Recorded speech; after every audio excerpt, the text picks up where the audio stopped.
In a place far, far away,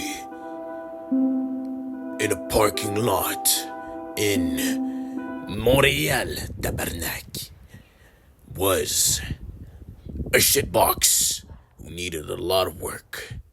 Hey guys, today we're fixing the lights on the car. As you can see, that wire was frayed, so to fix that, we taped it up. So we taped the individual wire and then we taped all the wires together.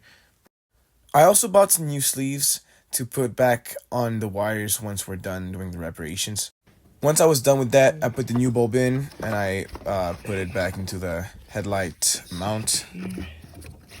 On the other side, we had a slightly bigger issue. As you can see, the plug was completely fried. So what we did was we cut it off and then we bought a new connector.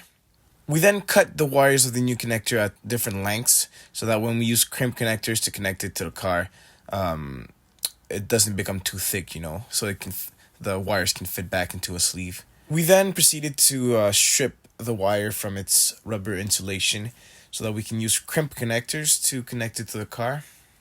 Pretty simple process. You just twist it and then you pull the rubber off. Make sure to not cut in too deep so that you don't cut off the copper wires inside. Before putting the connector in the car, this is very important. You have to make sure that the colors match the ones of the old connector, and if they don't match, you need to connect the new colors to in the same order as the old connector. So look at how the old connector was connected and then plug the new connector in the same order as the old one.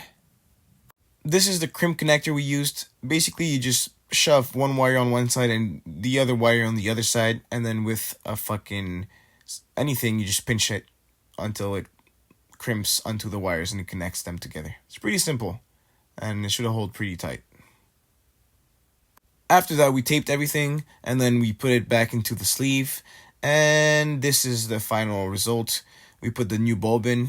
As for the rear lights and the braking lights, we had to remove the subwoofer that's in the trunk. We were then able to access the bulbs in the back. It's a very similar process to the front. You just twist them off and then you pull off the bulb, put a new one in. And then all we had to do was to reinstall the rear light housing. Pretty simple. Couple bolts, couple nuts.